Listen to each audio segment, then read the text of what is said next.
Welcome everybody back to the Economancer. So we're going back into an introduction to cybernetics and we're on chapter 10. So this is the regulation in biological systems. So Chapter 10 is where Ashby is going to be changing the frame of reference. So the first part of the book that we looked at was on machines and transformations. It taught us to think in terms of states, transitions, operations, and systems that move from one condition to another. So the second part gave us variety, uncertainty, transmission, and the logic of communication. So those two parts are fundamental, but they are obviously not the end of cybernetics. But they do prepare us for the simple question. How does a system remain viable while the world is trying to push it out of range? And this is the main goal of understanding here. That is regulation and that is control. And Ashby begins this part of the book not with a mechanical example, but with a biological system. And that matters a lot here because we can look at how a thermostat shows us the skeleton of regulation, but biology shows us why the skeleton matters. So a thermostat is simple. It tells us, it takes the temperature difference and it acts against it, right? So too hot or too cold. So if it's too hot, it's going to cool the room. If it's too cold, it's going to heat the room. And if it's just an air conditioner, right? Too cold might not even matter. Right? The mechanism can only respond to the slice of the world that it is built to interpret. But organisms do not live in a one variable world, right? We live in a hostile, changing, excessive world. We have heat, cold, hunger, predators, diseases, fatigue, thirst, imbalance, social threats, information overload, all of that. So biology is not just a place where regulation happens. Biology is the place where regulation becomes existential. So if the regulation fails, then the organism does not merely perform badly, it's going to die. And so because of that, chapter 10 is this big hinge chapter. Like I said, part 1 was mechanistic, part 2 is about variety, part 3 is what are these two tools that we've gone over useful for? And again, the answer here is entirely built around regulation. And so Ashby wants us to look at how does a machine move through states, how much variety is being transmitted, to how can a system keep its essential variables inside survivable limits despite disturbances. And so Chapter 10 here is going to give us a qualitative thesis. So good regulation hides disturbance from essential variables. Then we're going to go into chapter 11, which is the quantitative law. That is the law of requisite variety. That is the most important piece of Ashby's work, that everything else basically in cybernetics is going to be built upon. And Ashby is clear, at least up to this point, that he's often treated this regulator as already given. Maybe it is inborn, maybe it's manufactured, maybe it's just stipulated in the model itself, but eventually the question has to be asked, where did the regulator come from? And this is a deeper problem. It's not just a technical problem, because every time Ashby shows us a regulator, it appears as something made, a shell, a brain, a skill, etc. But we have to think something has been inserted between the disturbance and the destruction, right? And so from the orthodox perspective, this raises a question Ashby does not answer here, but cannot entirely avoid.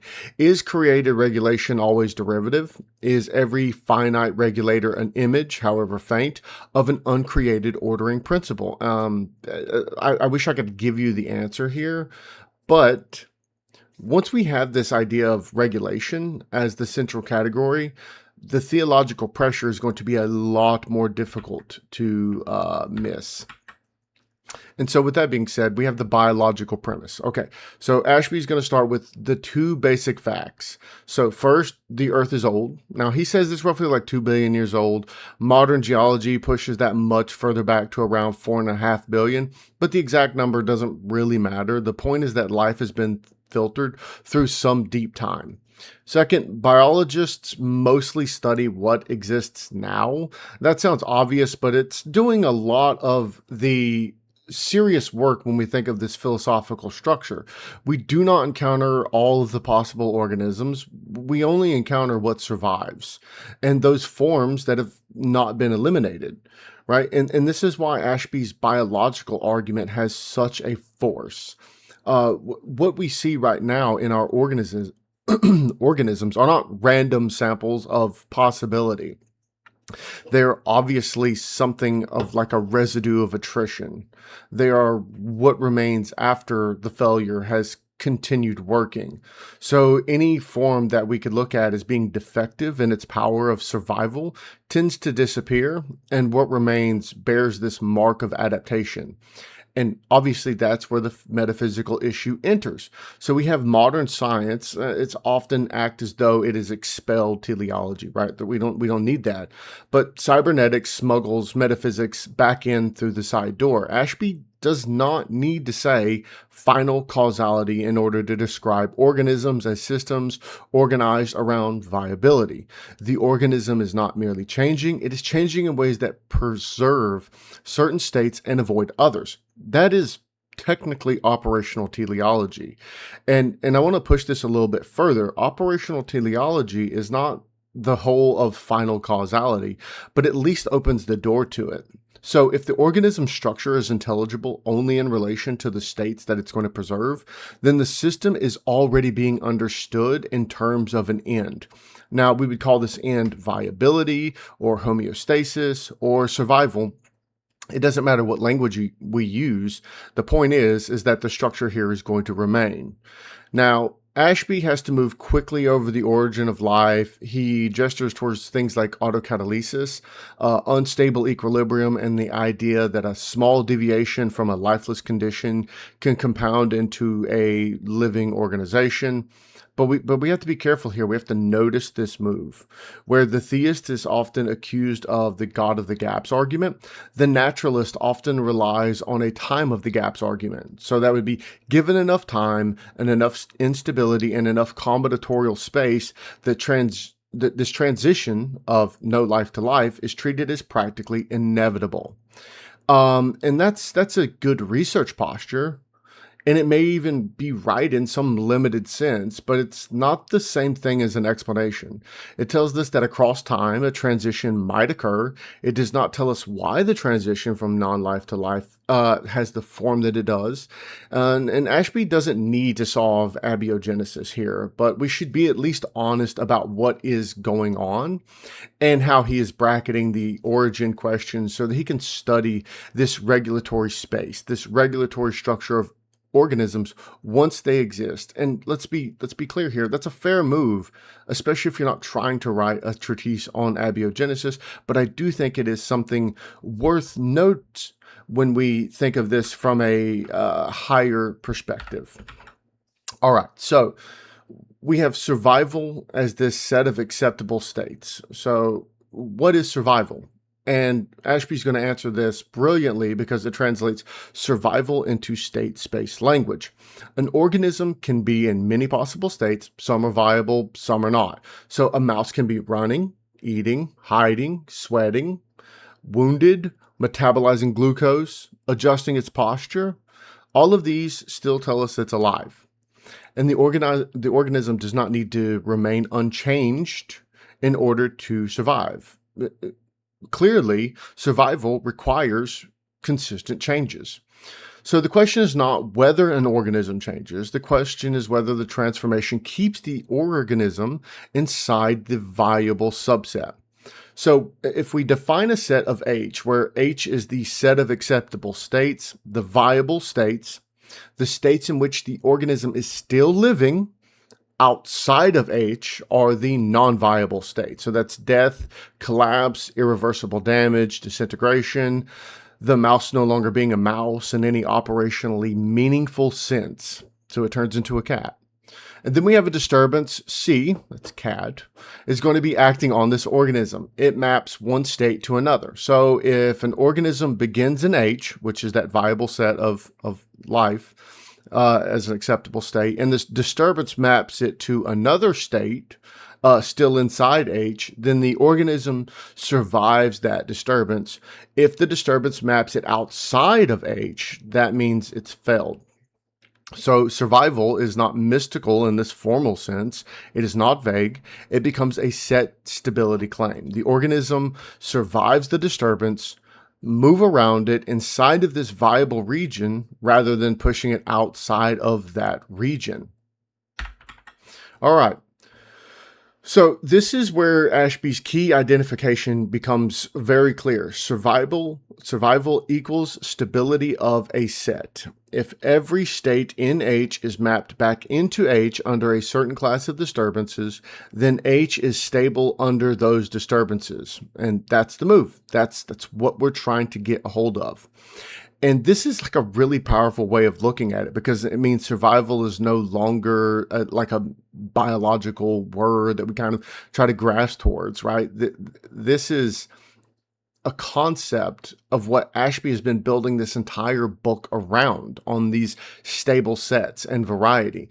And a stable set is a set that does not generate a state outside of itself under that relevant transformation. So the state can change, the organism can move, the internal variables, they're going to fluctuate, but the viability or the viable set remains invariant. And this is why he uses this example of mouses quite often. And it's one of my favorite pieces. So if the mouse survives the cat, it is not because nothing happened. Something absolutely happened. There was an interaction. The mouse saw the cat, it ran, it hid, it burned energy. It's going to alter its breathing, change of heart rate. It might have even gotten scratched or something. But none of those transformations pushed it outside of H, outside of that viable set. So the survival of the organism is not sameness, it's that constrained change. And that's why cybernetics is more interesting than crude mechanical truth, or however you want to frame it.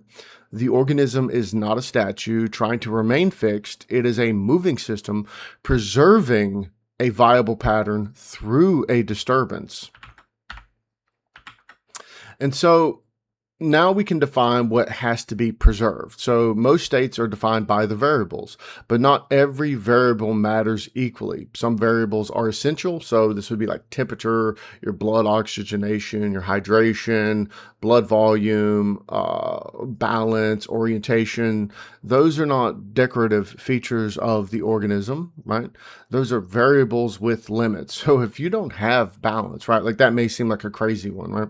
If you don't have balance, then you're limited quite significantly. That if you were an isolated being without balance, how are you supposed to hunt? How are you supposed to hide? How are you supposed to be viable? And there's also another thing, right? So if you're too high in some of it, if your temperature is too high, you're going to fail.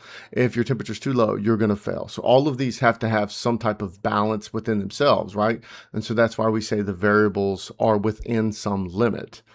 And this is the biological meaning of H. Again, H is the set of states in which the essential variables remain inside their viable ranges. And regulation is selective tyranny over essential variables. And we have to be clear what we mean here. Tyranny means control.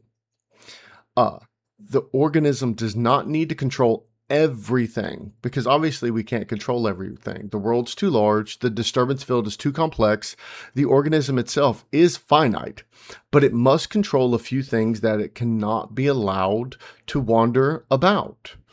And this is what makes this essential variables so essential. They are the places where the world is not allowed to speak freely. The world can throw disturbances at the organism, but those disturbances cannot be allowed to rewrite the temperature, the blood volume, or the balance beyond the viable window. The organism survives because it tyrannizes a small set of variables against a large and indifferent world. Now, when we look at this cybernetic diagram, right, this is probably the most essential one. So we have disturbance. That's D. So danger sources, again, the cat, heat, predators, famine, unexpected shock. And then we have E, that's the set of essential variables. So that's the viability of the organism. Then we have F. F is the regulator inserted between them. This F can be many things. So a turtle has a shell. We have a skull to protect our brain, bark on a tree, a nervous system, our ability to have reflexes, a learned skill, such as a sword in the hand of a swordsman, so on and so forth, a habit, a prayer rule. The point is this is not the material out of which F is made. The point is what F does. F reduces the effect of D on E. Natural selection is going to favor gene patterns that produce organisms with better regulators. The individual organism does not survive over evolutionary time. The gene pattern survives by repeatedly producing organisms whose regulators keep essential variables inside the viable bounds long enough to reproduce. So the regulator protects the essential variables, and the better regulator, the larger the organism's chance of survival. And this is essentially where the human case becomes the most interesting, because I wouldn't say that human beings have like an infinite F. That would obviously be cybernetically false. We die easily. We misperceive all the time. We panic. We freeze. We get sick. Things like a bear, a virus, market collapses, or even a bad passion can just overwhelm us.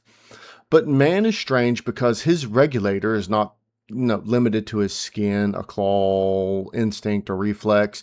We extend our F. We extend regulation through tools, language, law, institutions, memory, weapons, money, maps, ritual, worship, technological systems. We are weak in our passive defense, but we are terrifying in active regulation. And this is how we must understand and frame dominion, because dominion is not merely intelligence as a private mental property.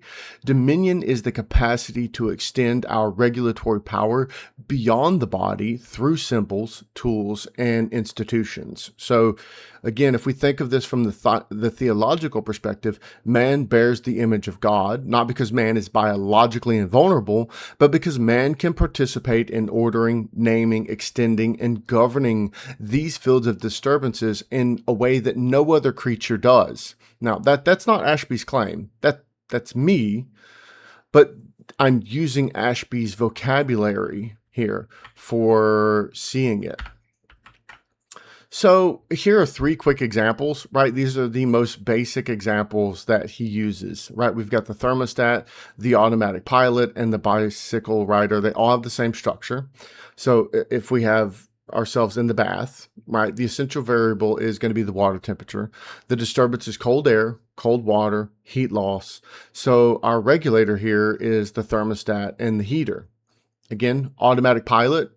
So the essential variables are yaw, pitch, and roll. The disturbances are gusts, load shifts, and the regulator is the system of control surfaces and feedback mechanisms, right? And then we have the bicycle rider. The essential variable here is angle from vertical. So the disturbances are bumps, nudges, bad steering inputs, gravel, panic, imbalance. The regulator is the body, the nervous system, the reflexes, the steering corrections. So these are all different domains, but they all have the same structure. Keep the essential variables inside the limits, and this is why the thermostat isn't a bad example. It's just not rich enough to capture biological complexity, but it does show the skeleton. Biology adds flesh, blood, adaptation, memory, danger, and a lot more that comes into it. So now we're going to get to that central claim. A regulator is valuable insofar as it reduces the variety transmitted from D to E. So a disturbance has variety. The world can hit the organism in many ways. The regulator sits between that variety and the essential variables. If the regulator is good, E does not have to reflect all of the variation in D. That is the biggest point here. Good regulation does not mean there is no disturbance. It means the disturbance does not reach the essential variables in a destructive form. The organism may receive information. Those sensors are going to be active. The nervous system may be flooded. The regulator may work extremely hard, but the essential variables should remain boring. That is the hidden jewel of the chapter. Good regulation makes the essential variables boring by making the regulator complex. This complexity does not disappear, it only gets displaced. It moves into F. And this is exactly why when we get to chapter 11, if the regulator has to absorb the disturbance variety, then we need to ask how much variety the regulator must produce or possess in order to do that. And that is requisite variety. But again, here we're looking at it from a qualitative structure. Regulation blocks the flow of variety into those essentials. And so if we think of this in like information terms, a good regulator prevents information about the disturbance from appearing in the essential variables.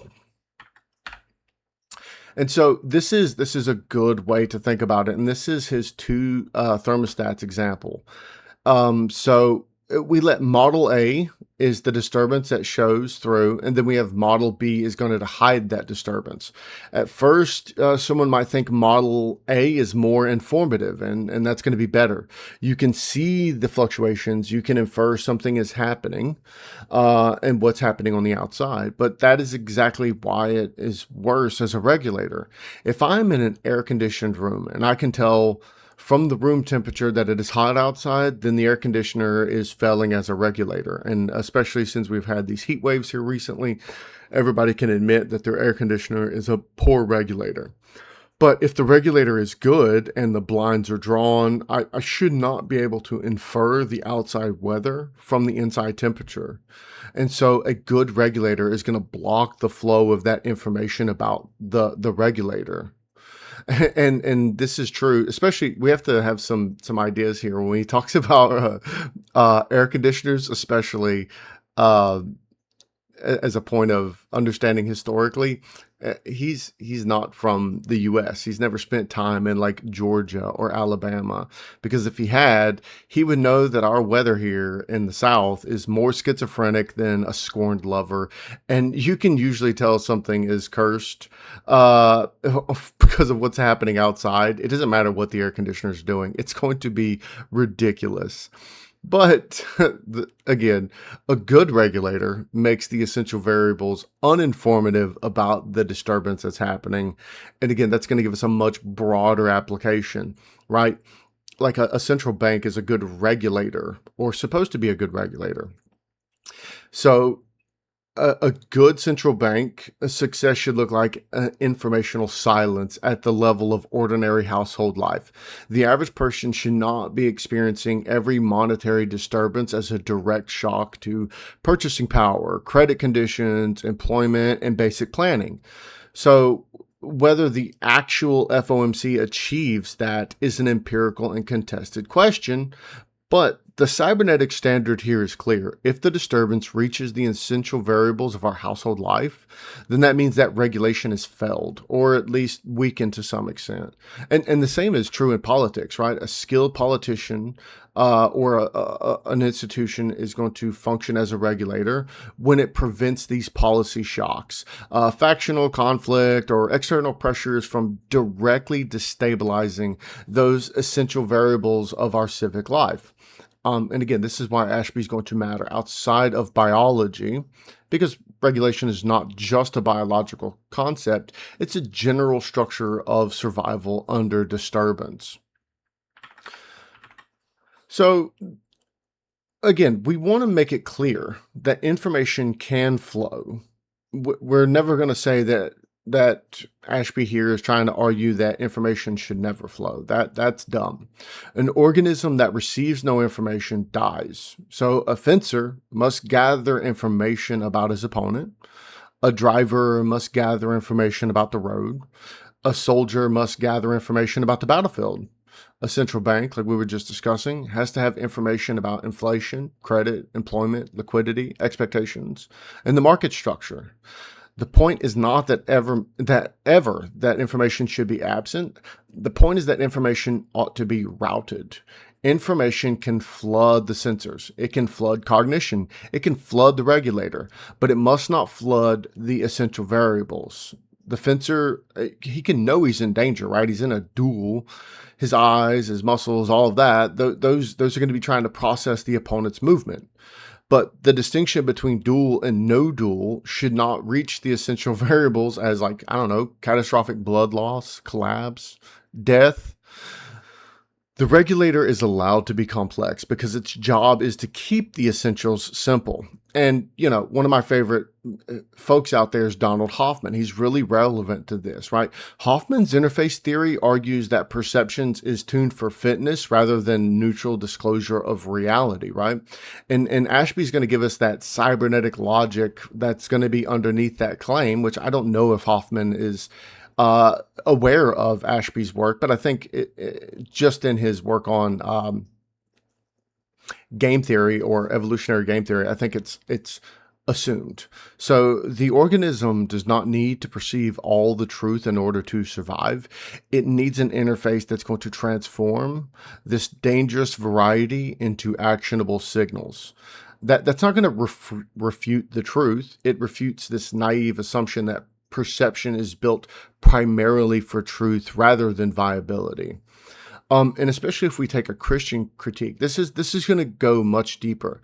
The problem is not that truth disappears into the interface. The problem is that ourselves as these fallen organisms may mistake survival interface for the reality itself.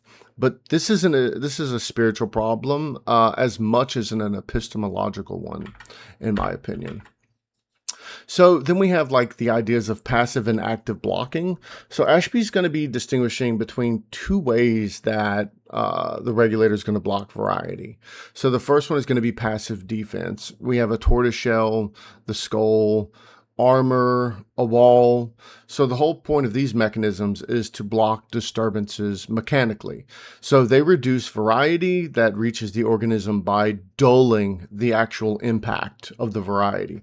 So a tortoise does not need to calculate the exact bite of a predator if the shell makes many of those bites irrelevant. Now, the second is an active defense. So nervous systems, learned skill, anticipation, counteraction, strategy, tool use.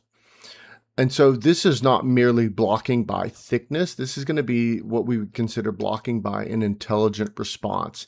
And this is where higher organisms, most notably human beings, become fascinating. We are not impressive because of our passive defenses, because they're not. We have horrible passive defense. A bear is stronger, a turtle has better armor, a bird has better mobility, a dog has better smell, but human beings specialize in active regulation. So if I have to like go fight a bear with my bare hands, the bear is going to impose more variety on me than I can absorb. By beating me to death. So I do not have the regulator for that situation. But if I use tools, planning, weapons, shelter, social coordination, get me and my homies together, knowledge of the environment, all of that, this equation significantly changes. I cannot outbear the bear, but I may be able to place more regulatory variety onto the situation than the bear can place onto me. And again, that's active regulation. And that lets us clean up a tempting but sloppy thought about like chaos and order real quick. Total chaos destroys agency because nothing can be stabilized. Total rigidity also destroys agency because nothing can respond. Biological regulation lives in between these two places. It's via media. It requires enough order to preserve those essential variables and enough flexibility to allow us to answer those disturbances. So again, this is one of those things like, is a living system pure order? It's hard for us to say that it is, but it also depends. It also depends on what you mean by what order is.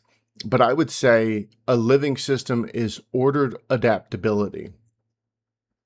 And so once we go from here and we move into chapter 11, we're moving away from the qualitative thesis that a good regulator blocks variety from reaching essential variables.